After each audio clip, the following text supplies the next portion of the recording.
తర్వాత కొన్ని రోజులు రంజిత్ రెడ్డి పేరు వినబడ్డది. రంజిత్ రెడ్డి పోటీ చేయబోతున్నాడు, రంజిత్ రెడ్డి ఇక్కడ బరిలో నిల్చోబోతున్నాడు, రంజిత్ రెడ్డి దగ్గర బాగా పైసలు ఉన్నాయి, ఆయన పోటీ చేస్తే గెలుస్తాడు. ఇక్కడ పతారతో పాటు పైసలు కూడా ఇంపార్టెంటే. జూబ్లీ హిల్స్ కాస్ట్లీ ఎన్నిక, జూబ్లీ హిల్స్ గోల్డెన్ ప్లేటు. మరి ఆ గోల్డెన్ ప్లేట్లో తినాలంటే మినిమం ఖర్చు అవుతుంది కదా. కాబట్టి జూబ్లీ హిల్స్లో పోటీ చేయాలంటే ప్రచారానికి అక్కడిక్కడ కొన్ని పైసలు అవసరం ఉంటాయి. జూబ్లీ హిల్స్ అంటే మనకు పెద్ద పెద్ద బంగ్లాలు, పెద్ద పెద్ద కంపెనీలే గుర్తుకొస్తాయి. కానీ జూబ్లీ హిల్స్ అంటే బస్తీలలో గల్లీలలో కూడా ఉంటారు జనం. ఎక్కువ శాతం బస్తీలు గల్లీలలోనే ఉంటారు జనాలంతా.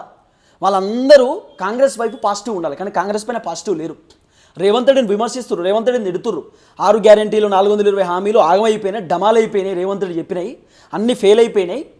మహిళలకు 2500 ఇవ్వలేదు, పెన్షన్లు ఇవ్వలేదు, ఉద్యోగాలు ఇవ్వలేదు. హైదరాబాద్ మొత్తం గ్రాఫ్ డౌన్ అయిపోయింది, హైదరాబాద్ బ్రాండ్ ఇమేజ్ తగ్గింది.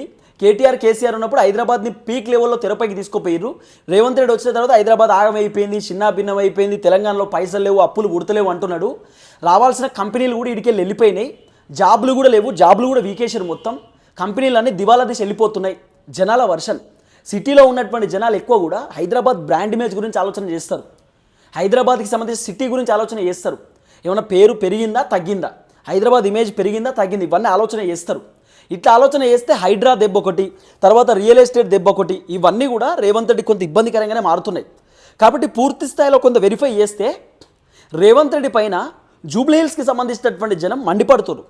కానీ ఇప్పటిదాకా టికెట్ అనౌన్స్ చేయలేదు. భారతీయ జనతా పార్టీ ఏమైనా టికెట్ అనౌన్స్ చేశారు అనుకుంటారా? 3 పేర్లు రెడీగా ఉన్నాయట, అనౌన్స్ మాత్రం చేస్తలేరు. బీఆర్ఎస్ అడ్వాన్స్ ఉన్నారు, కాంగ్రెస్ వాళ్ళు ఫెయిల్ అయిపోయారు. ఇప్పటిదాకా అభ్యర్థిని ప్రకటించకపోతే ఇంకెప్పుడు ప్రచారం చేస్తారు, ఇంకెప్పుడు ఏం చేస్తారు?